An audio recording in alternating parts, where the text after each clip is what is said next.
Hello friends, నేను నిన్న జరిగిన ఒక చిన్న ఇన్సిడెంట్ని షేర్ చేసుకుందాం అనుకుంటున్నాను. అదేంటంటే ఈ టెడ్డీ బార్ సోప్ గురించి. ఇది కిడ్స్‌కి యూజ్ చేస్తారు. సో, నేను జనరల్‌గా ఏంటంటే ఒక మెడిసిన్ షాప్ కనిపిస్తే అపోలో ఫార్మసీలోకి వెళ్ళి టెడ్డీ బార్ ఉందా అంటే ఉందన్నారు. దీని మీద ఎంఆర్‌పీ 253 ఉంది, 75 గ్రామ్స్. సో, 253 ఏనా ఇంకేమైనా తగ్గిద్దా అంటే లేదు ఎంఆర్‌పీ అన్నారు. 253 అన్నారు కదా అనేసి నేనేం చేశా, దాని ఎదురుగానే కొంచెం వేరే షాప్ ఉంది. దాంట్లో కిడ్స్‌కి సంబంధించి డైపర్స్ అలాంటి పౌడర్ కానీ లేకపోతే సోప్స్ అన్నీ అక్కడ దొరుకుతాయి అనమాట.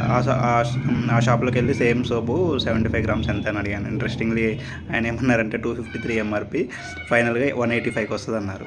అరే, నేను ఎదురెదురుగా షాపులు ఉన్నాయి, ఇక్కడేమో 253కి 253 అన్నారు, అక్కడికి వెళ్తే 185కి వస్తుంది అన్నారు.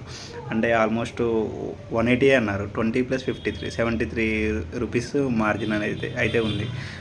ఇంత తేడా ఉంటుందని నేను అనుకోలేదు. నేను ఏది ఏది ఏది కొనాలి, ఏది ఎక్కడ కొనాలి అనే అంత పెద్ద అనాలిసిస్ అయితే నేను చేయలేదులే. కానీ అట్లీస్ట్ మనం కొనే ముందు మాత్రం ఒక 2-3 షాపులకి అడిగి కొంటే మాత్రం మనకు వచ్చిన ఇబ్బంది అయితే ఏమీ లేదనేసి నాకు అనిపించింది. అపోలో ఫార్మసీలో అయితే ఇది 253. వేరే నార్మల్ రిటైల్ అంటే కిడ్స్కి సంబంధించిన ఐటమ్స్ అన్నీ అమ్ముతున్నాడు. అతని షాప్లో అయితే నాకు 180కే వచ్చింది. So, thanks for watching.